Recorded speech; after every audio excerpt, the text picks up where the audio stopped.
مریم سنوور، آواز اور board clear ہے؟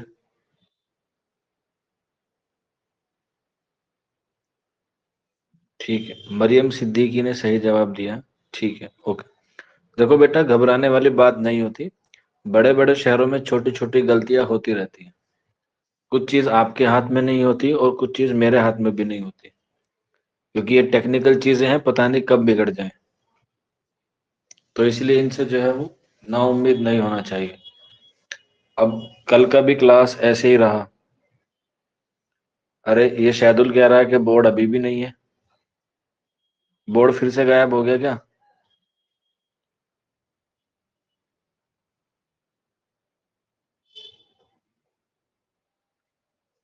بورڈ پھر غائب ہو گیا؟ بلیک آ رہا ہے، میرے یہاں تو وائٹ ہے. ایسا کیسے ہو سکتا ہے بھائی؟ یہ کیا ایشو آ رہا ہے؟ مجھے بھی سمجھ میں نہیں آ رہا. آ گیا. چلو بیٹا، کچھ ٹیکنیکل ایشو ہے آئی تھنک. مجھے بھی سمجھ میں نہیں آ رہا، کیونکہ مجھے بھی ٹیکنیکل کے بارے میں زیادہ چیزیں جو ہیں وہ پتہ نہیں ہیں. ٹھیک ہے، چلیے کوئی بات نہیں. اگر نہ بھی آئے تو آپ لوگ میری آواز پہ کانسنٹریٹ کرنا، کیونکہ چھٹی کرنے سے بہتر ہے کہ تھوڑا سا سیکھ لیا جائے.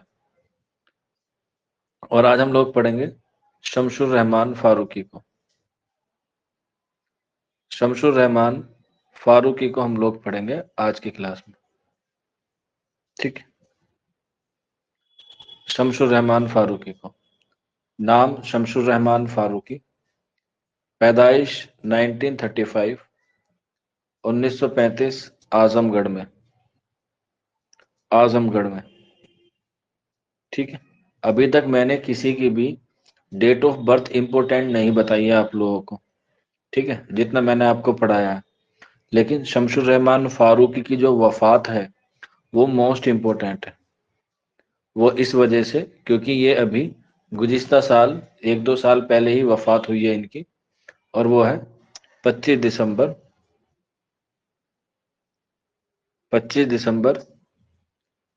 22، یعنی کہ T20. 25 دسمبر 2020 کو ان کی وفات ہوئی ہے الہ آباد میں. کہاں پر؟ الہ آباد میں. اور یاد رکھ لینا، موسٹ امپورٹنٹ ہے، ان کی ایک تصنیف ہے، اسٹار بنا کے لکھ لینا، اور وہ ہے شیر شور انگیز. شیر شور انگیز. یہ اسٹار بنا کے لکھ لینا، ایگزام میں ضرور پوچھی جاتی ہے کہ شیر شور انگیز کس کی تصنیف ہے. تو یہ شمس الرحمن فاروقی کی تصنیف ہے. اور یہ کس کے کلام کی شرح ہے؟ شرح کا مطلب ہوتا ہے کس کے کلام کی تشریح کی گئی ہے. تو وہ کی گئی ہے میر تقی میر پہ. میر تقی میر کے کلام کی شرح کی گئی ہے. میر تقی میر کے کلام کی شرح کی گئی ہے شیر شور انگیز میں. اور اسی پر ہی، اسی تصنیف پر اسٹار بنا کے لکھ لینا. جیسے سب سے پہلا گیان پیٹھ ایوارڈ کس کو ملا؟ بتائیے، سب سے پہلا گیان پیٹھ ایوارڈ کس کو ملا؟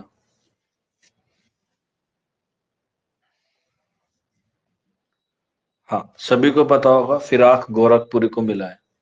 دوسرا بتائیے کس کو ملا ہے؟ سمیع، شہدل اور مریم. دوسرا بتائیے، دوسرا گیان پیٹھ کس کو ملا ہے؟ جس کو نہیں پتا وہ خاموشی کے ساتھ این لکھ سکتا ہے. گھبرانے والی بات بالکل نہیں ہے.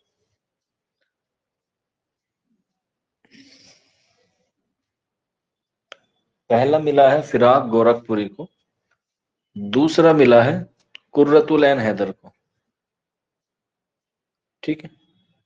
تیسرا کس کو ملا ہے؟ علی سردار جعفری کو. علی سردار جعفری کو. اور چوتھا کس کو ملا ہے؟ شہریار کو. شہریار کو. آپشن دیتا ہے کہ ان میں سے کس کو نہیں ملا ہے. تو 4 آپشن ہوتے ہیں، A B C D. پہلے کس کو ملا ہے؟ فراق گورکھپوری کو. दोबारा दूसरा किसको मिला? कुर्रतुल ऐन हैदर को, तीसरा अली सरदार जाफरी को, और चौथा शहरयार को। तो ये सीक्वेंस आपको याद रखना, एग्जाम में पूछा जाता है। बस अभी तक उर्दू में 4 ही लोगों को ज्ञानपीठ मिला है अभी तक, उससे ज्यादा नहीं मिला। 2008 में शहरयार को मिला था लास्ट, उसके बाद अभी तक नहीं मिला है। ठीक है, इसी तरह से ये जो तसनीफ है शमसुर रहमान फारूकी की, शेर शोर अंगेज, इसी पर ही सबसे पहला सरस्वती सम्मान किसको मिला था? सरस्वती सम्मान, ये जामिया के पेपर में आने वाला है 100%, क्योंकि जामिया वाले इसी क्वेश्चन को जो है वो टारगेट करते हैं कि सबसे पहला सरस्वती सम्मान किसको मिला। तो आंसर हो जाएगा शमसुर रहमान फारूकी को सबसे पहला। इसलिए मैंने ज्ञानपीठ आपको बता दिया, 4 वो भी हैं, हालांकि ज्ञानपीठ ज्यादा बड़ा होता है, सरस्वती थोड़ा सा कम होता है। सरस्वती सम्मान मिला है शमसुर रहमान फारूकी को मीर की तसनीफ को करने के लिए, शेर शोर अंगेज। और ये कब लिखा था, यानी कि इनको ये जो सम्मान मिला 1996 में, 1996 में, 1996 में। कितने बच्चों की यहाँ पे डीओबी 1996 है? कोई बच्चा है जिसकी डीओबी 1996 हो?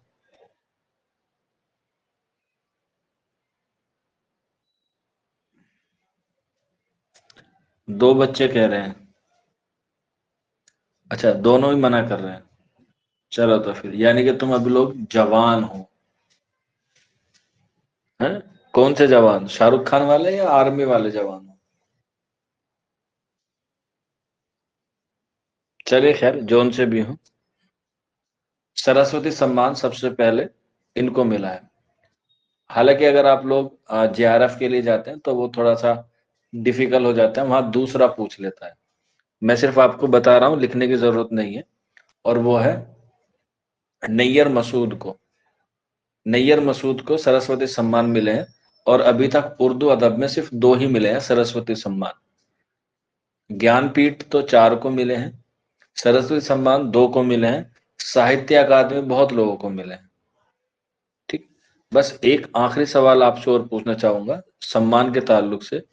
भारत का सर्वश्रेष्ठ, यानी कि भारत का सबसे आला तरीन अवार्ड कौन सा है? भारत का सबसे आला तरीन अवार्ड कौन सा है, या सर्वश्रेष्ठ पुरस्कार कौन सा है? हाँ, महबूब हसन ने बताया, मरियम सिद्दीकी ने, और शबाब ने गलत बताया है, बशर राही ने और सनोवर ने, समी ने गलत बताया। सबसे आला होता है भारत रत्न। कौन सा? भारत रत्न। और अभी तक जब से हम लोग आजाद हुए 1947 से लेकर 2023 तक, उर्दू में सिर्फ एक ही इंसान को भारत रत्न मिला है उर्दू अदब में। बताइए उनका नाम क्या है? अभी तक एक ही को मिला है भारत रत्न, सिर्फ एक को। ये वाला सवाल एग्जाम में बिल्कुल नहीं आएगा, मैं सिर्फ आपकी नॉलेज चेक कर रहा हूं। बिल्कुल। शबाब ने सबसे पहले सही जवाब दिया है, अबुल कलाम आजाद। शबाब के लिए जोरदार तालियां हो जाएं, सबसे पहले जवाब देने वाले के लिए। I am waiting for clapping. Shabab, Shabab के लिए ताली बजाई जाए भाई। महबूब हसन ने मुबारकबाद दी, इमरान ने, मरियम ने, बस 3 ही लोगों ने मुबारकबाद दी। इतना शानदार जवाब दिया है। बताओ, तालियों में भी कंजूसी कर रहे हैं, एक एक ताली दे रहे हैं, कम से कम 3 तो दो, स्काउट गाइड की तरह। ले भैया, रुबैया खातून ने तो लगा दी लेन। मुबालगा भी नहीं लगना चाहिए ना, मुबालगे से ही बचना है।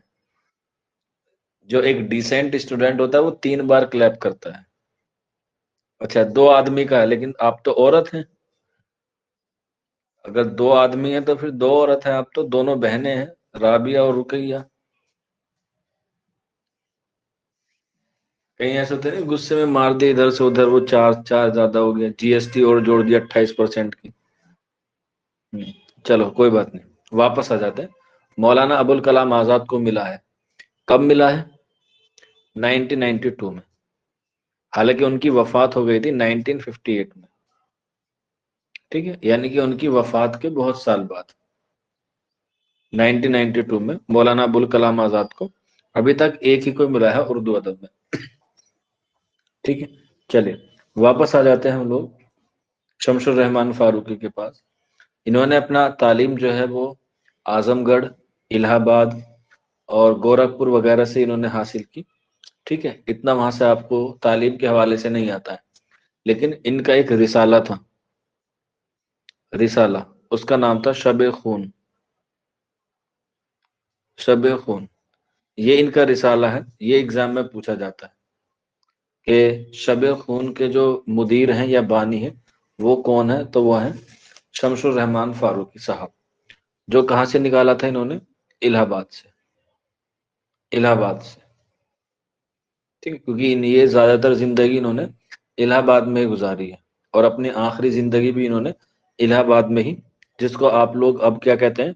پریاگ راج کہتے ہیں، ٹھیک ہے۔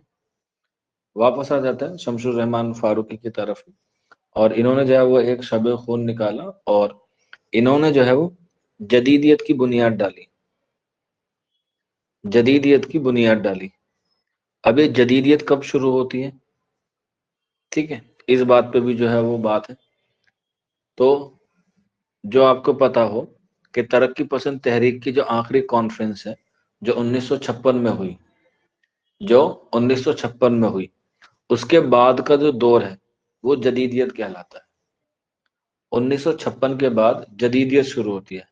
اگر آپ لوگ علی گڑھ مسلم یونیورسٹی کے لیے جا رہے ہیں تو وہاں پر دو ٹاپک آپ کے لیے ہیں، ایک ہے جدیدیت اور ایک ہے مابعد جدیدیت۔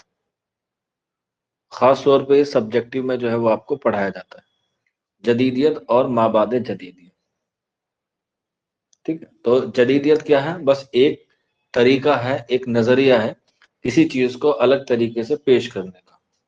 تو یہ جدیدیت کے بانی شمار کیے جاتے ہیں شمس الرحمان فاروقی، اور جدیدیت کے تعلق سے یہ صرف تنقید میں نہیں بلکہ اور دیگر میں بھی، جیسے اگر ہم بات کریں، انہوں نے شاعری بھی کی، ٹھیک ہے، انہوں نے افسانے بھی لکھے، اور انہوں نے ناول بھی لکھے، بہت ساری چیزیں جو ہے انہوں نے اپنی زندگی میں کی۔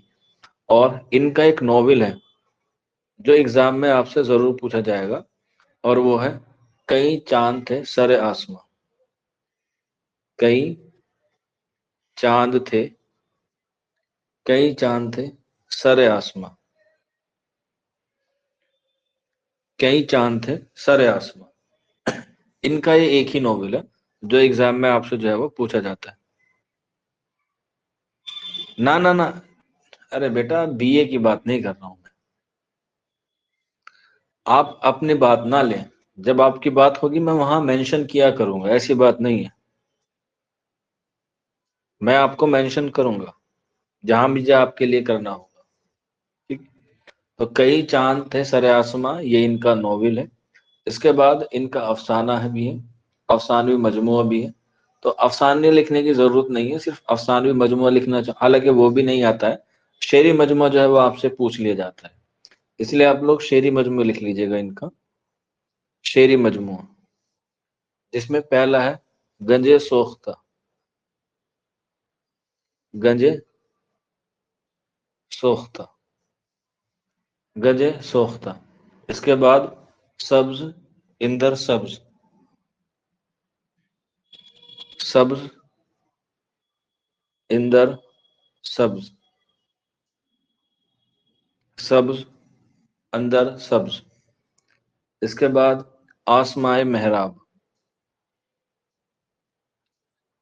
آسمائے محراب، بس یہ ان کے جو ہے وہ شعری مجموعہ ہیں، اس سے زیادہ آپ کو جو ہے وہ اس میں یاد نہیں رکھنا ہے۔ اس کے بعد نیکسٹ ڈال لیجئے گا، ان کی تنقیدی تصانیف پہ بھی ہم لوگ بات کریں گے، جس میں ان کی تنقید جو ہے وہ کافی اہم ہے۔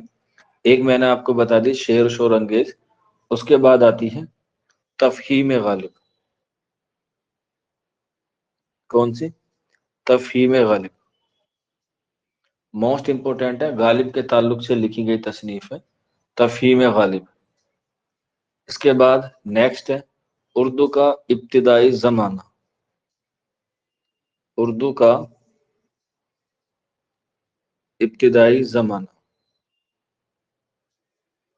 उर्दू का इब्तिदाई जमाना, ये भी इनकी जो है वो बहुत मशहूर किताब है। इसके बाद नेक्स्ट है लफ्ज व मायने।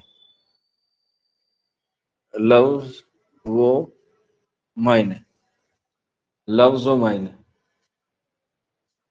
लफ्ज व मायने। इसके बाद नेक्स्ट और लास्ट लिख लेंगे इनकी तसनीफ इस बात व नफी। इस बात नफी। ठीक, बस ये शमशुर रहमान फारूकी के ताल्लुक से किताबें हैं जो आपको एग्जाम के पॉइंट ऑफ व्यू से याद रखनी है। इससे ज्यादा जो है वो आपको इनके ताल्लुक से जो है वो बात याद नहीं रखनी है। ठीक है, इसके बाद आते हैं नेक्स्ट गोपी चंद नारंग। गोपी चंद नारंग। गोपी चंद नारंग। गोपी चंद नारंग का जो ताल्लुक है वो किससे है? तनकीद से है।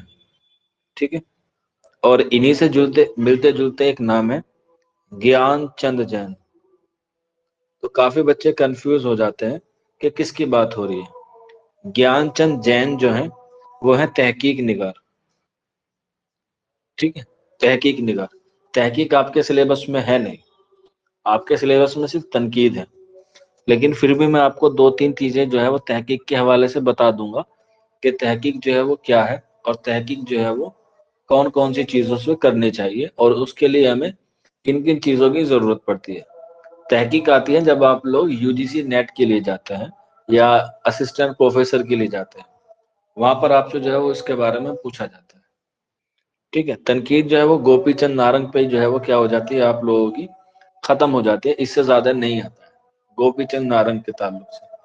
और वो भी इसलिए क्योंकि गोपी चंद नारंग को जो है वो माबाद जदीदियत, माबाद जदीदियत, माबाद जदीदियत का क्या कहा जाता है?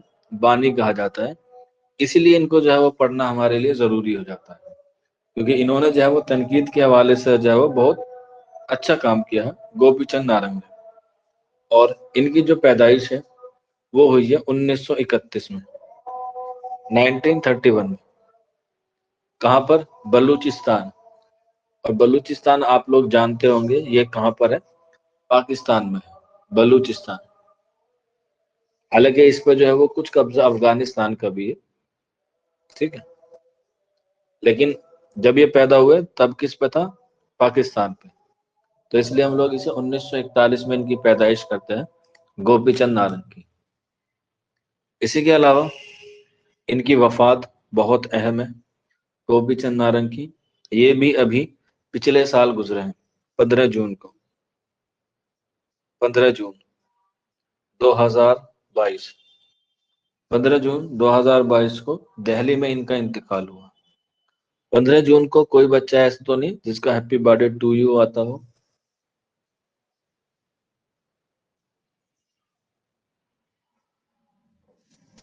कोई बच्चा है?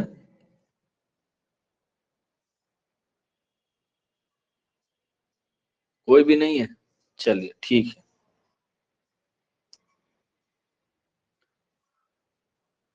14 को आता है, एक कह रहा 15 फेब को आता है। ठीक है, कोई बात नहीं, आप लोग याद रख लेना आपके उस्ताद का आता है 15 जून को। तो इसलिए मुझे तो ये याद रहती है इनकी डेट। मैं पैदा हुआ, गोपी चंद नारंग जो है वो अल्लाह को प्यारे हो गए। चलिए फिर आगे बढ़ते हैं। इनके वालिद का नाम धर्मचंद नारंग। धर्मचंद नारंग।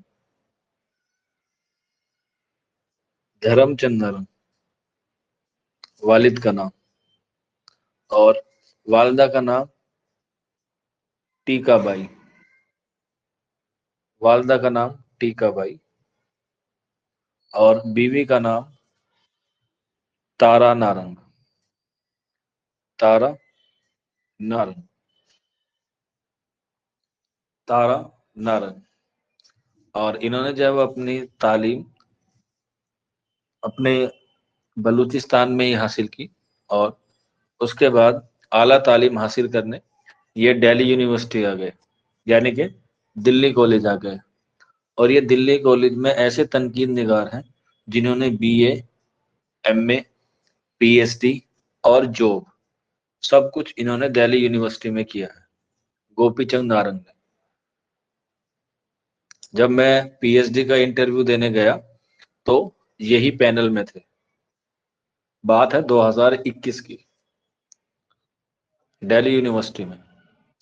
तो पैनल होता है, पूरा चैम्बर जो होता है वो इस तरह से होता है। और जब पीएचडी के इंटरव्यू में गए थे तो वहां पर 15 प्रोफेसर थे, 15। और एक प्रोफेसर को कम से कम एक बार सवाल पूछना होता ही होता है। अब डिपेंड करता है कि आप जो है वो कितना लंबा लेके जा सकते हैं अपने इंटरव्यू को। हालांकि आप लोग अभी बहुत छोटे हैं, पीएचडी के इंटरव्यू के लिए अभी आपको बहुत मेहनत करनी है। लेकिन कुछ लोगों के मन में होगा कि मैं बड़ा होके या मैं बड़ी होके पीएचडी करूंगी या मैं पीएचडी करूंगा। तो जो आपकी थिंकिंग है, जो आपकी आइडियोलॉजी है, उसका जो बीज है वो अभी बोएगा, तब जाके उसका फल आपको वहां तक मिलेगा। और मेरी मन और मेरी आइडियोलॉजी यही कहती है कि बच्चे को पहले से ही उसके एम के बारे में, उसके विजन के बारे में उसको बता दिया जाए, ताकि वो अपना फोकस, अपना डेडिकेशन, अपना हार्ड वर्क और अपना पेशेंस, इन सब चीज़ों को एक जगह को रख के और अपने आप को पूरा तय करके अपने विजन की तरफ को जो है वो आगे बढ़ता रहे। और इतने सारे बच्चों होने के बावजूद भी सिर्फ एक बच्चे ने कहा है कि सर मैं पीएचडी करना चाहती हूँ। एक नहीं, एक्चुअली दो है, क्योंकि जवाब एक आया है लेकिन बात दो ने कही। तो इससे क्या पता चलता है कि इससे ये पता चलता है कि आप कितने मैच्योर हैं और आप कितने जो है वो डेडिकेशन है अपने एम को लेके। कभी कभी ऐसा लगता है ना कि जब बच्चों को सवाल पता होता है तो कहते हैं सर मैं। तो इसका मतलब ये है कि बच्चा जो है वो वाकई में एक्साइटेड है। और मुझे जो है वो एक्साइटेड यहाँ देखनी थी, इसलिए ये मैंने क्वेश्चन आपसे पूछा था। ठीक है, मुझे सिविल सर्विस में जाना है बेटा, जाना अच्छी बात है। अगर सिविल सर्विस में भी जाना है तो भी कोई बुरा नहीं है। लेकिन ध्यान रखना, सिविल सर्विस में इंटरव्यू लेने वाला आपका प्रोफेसर ही होगा। पता चला महबूब हसन इंटरव्यू देने गए सिविल सर्विस का, वहां उन्हें राबिया मैम बैठी हुई मिल गई। अरे मैम, आप तो वही है ना जो फिरोज सर की क्लास में पढ़ती थी। आप तो असिस्टेंट प्रोफेसर बनी थी, आप मेरा इंटरव्यू लेने आ गई। फिर कहेंगे यार इससे अच्छा तो मैं असिस्टेंट प्रोफेसर ही बन जाता, कहाँ सिविल सर्विस में धक्के खा रहा हूँ। ठीक, तो देखो सबका अपना अपना फ्यूचर है, सबका अपना अपना एम है, कोई बुरा नहीं है, कोई खराब नहीं है, बस वो मिल जाना चाहिए और वो भी ईमानदारी के साथ। ठीक है, चलिए फिर।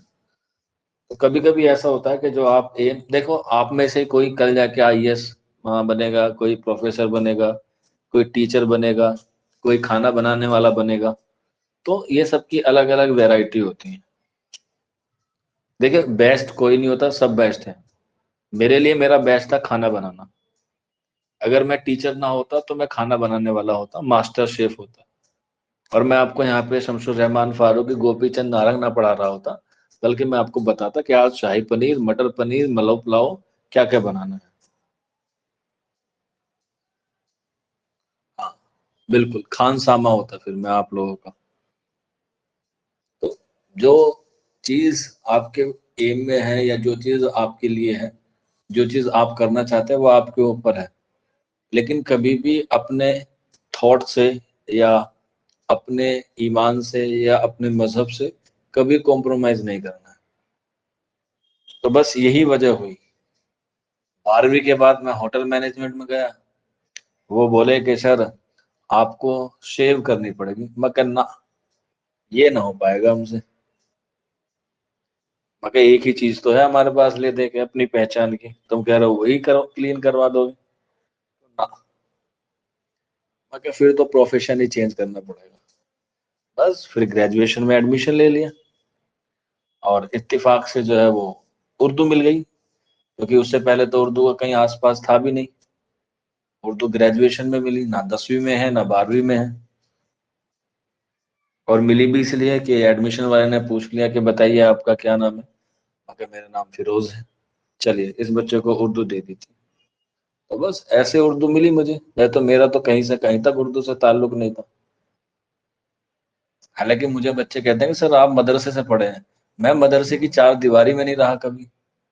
मेरी जितनी भी तालीम हुई है वो सारी कोएड में हुई है। कोएड का मतलब होता है जहाँ पर लड़के और लड़कियां दोनों एक साथ पढ़ते हैं, नर्सरी से लेके और पीएचडी तक की जो मैंने छोड़ दी वो ऐसी ही हुई है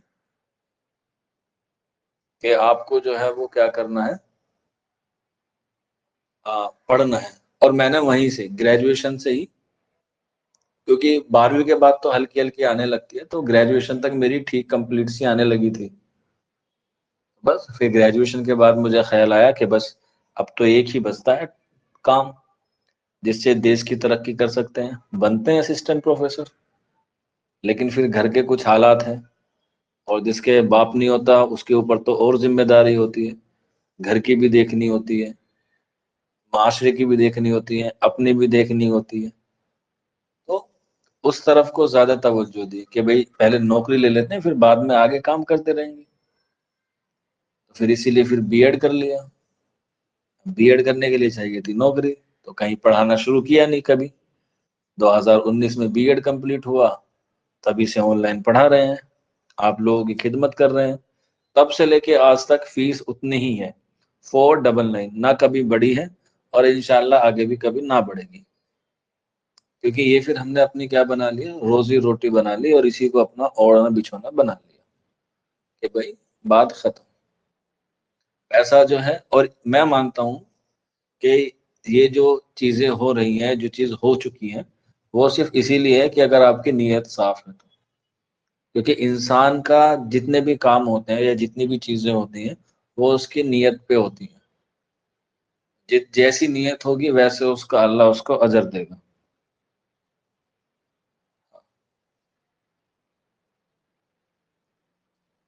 तो इससे क्या मतलब होता है कि जैसी आप लोगों की नीयत है वैसी आप लोग सोचे कि मुझे जो है वो ईमानदारी से पढ़ना है। हाँ जी ठीक है, आप ईमानदारी से पढ़ते रहो और आपकी ईमानदारी एक न एक दिन जो है वो जरूर क्या हो जाएगी, कामयाब हो जाएगी।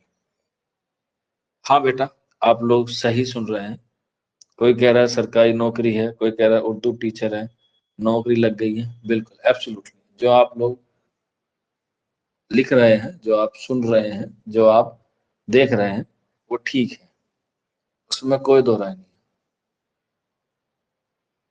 ठीक है, चलिए फिर आगे बढ़ते हैं। ज्यादा है, आपको मोटिवेशन की जरूरत नहीं है, आप लोग खुद जो है वो मोटिवेशन है।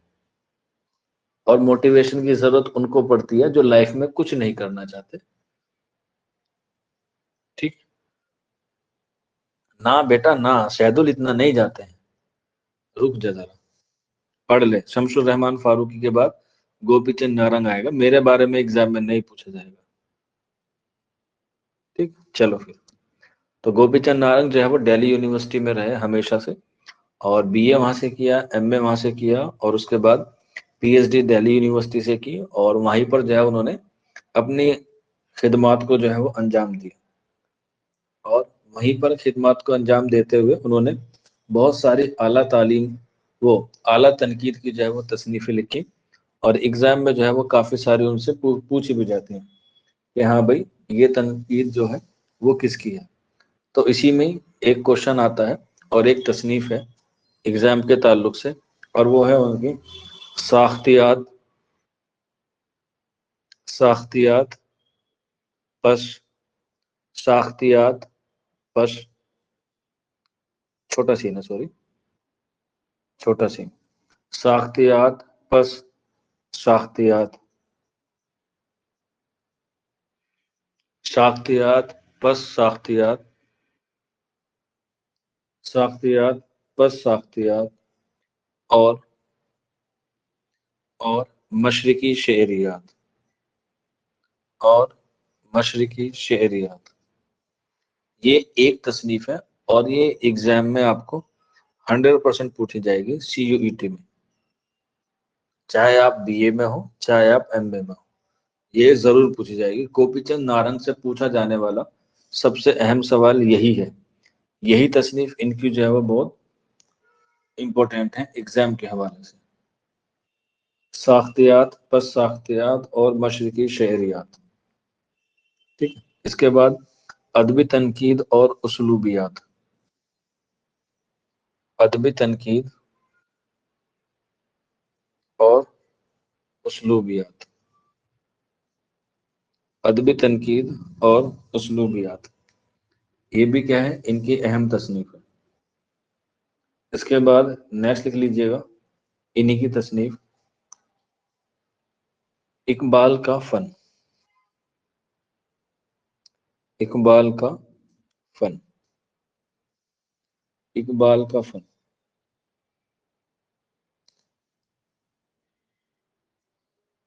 ٹھیک ہے۔ یہاں تک کسی کو کوئی دقت کوئی ڈاؤٹ ہو تو پوچھ سکتا ہے بیٹا۔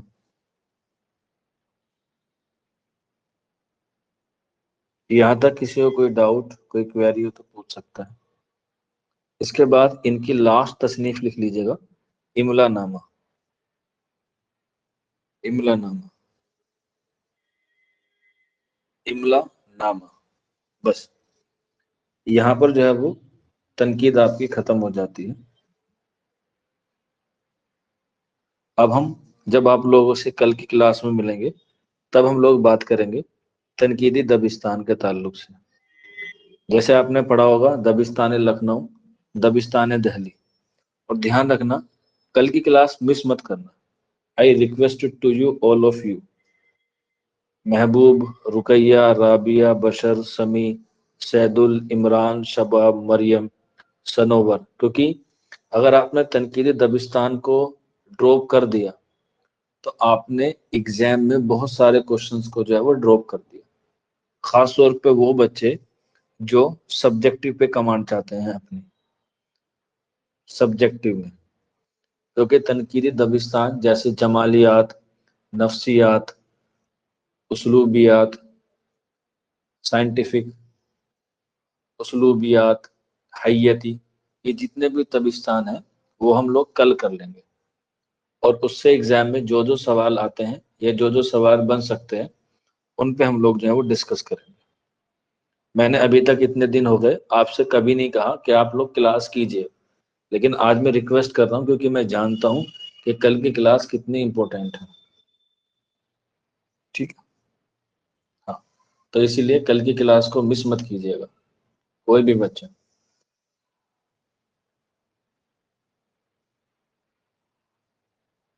کل کی کلاس چھوٹ گئی ہے بیٹا، وہ نیٹ ورک کی وجہ سے وہ ریکارڈ نہیں ہو پائی ہے اور مجھے نہیں پتا تھا، بعد میں بچوں کا میسج آیا تو مجھے پتا چلا، ٹھیک ہے۔ اور میں نے دیکھا کہ کامنٹ میں ایک بچہ ہے کوئی احتسام ابو ذر، وہ کہہ رہا ہے کہ سر کوئی گروپ بنا دیجیے۔ پہلے تو مجھے یہ بتائیے کہ آپ لوگ چوک اینڈ ڈسٹر اکیڈمی پہ گروپ بنانے آئے ہیں یا پڑھنے آئے ہیں؟ پھر بچے آپس میں ڈسکس کر رہے ہیں کہ سر کوئی بات نہیں، آپس میں ڈسکس کر لیں گے تو پڑھائی ہوگی۔ بیٹا آپس میں ڈسکس کر کے کوئی پڑھائی نہیں ہوتی، گروپ بننے کے بعد میں اس کا نمبر نکال لوں گا، میں اس کا نمبر نکال لوں گی، بس پھر پڑھائی کے علاوہ اس میں سارے کام ہوں گے۔ اگر غلطی سے بھی، کان کھول کے سن لو سارے کے سارے، اگر غلطی سے بھی کسی نے بھی کوئی گروپ جوائن کر لیا اور اس میں ہمارے یہاں سے جوڑ لیا بچوں کو، اسی دن اس کو سسپینڈ کر دوں گا ہمیشہ کے لیے، اور اس سے پہلے میں کر چکا ہوں۔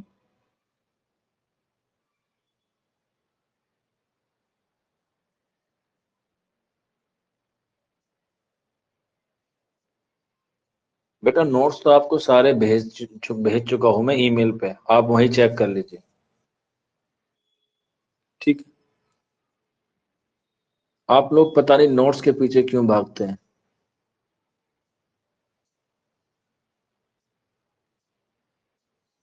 چلیے پھر کل کی کلاس مس مت کیجیے گا، کل ملتے ہیں۔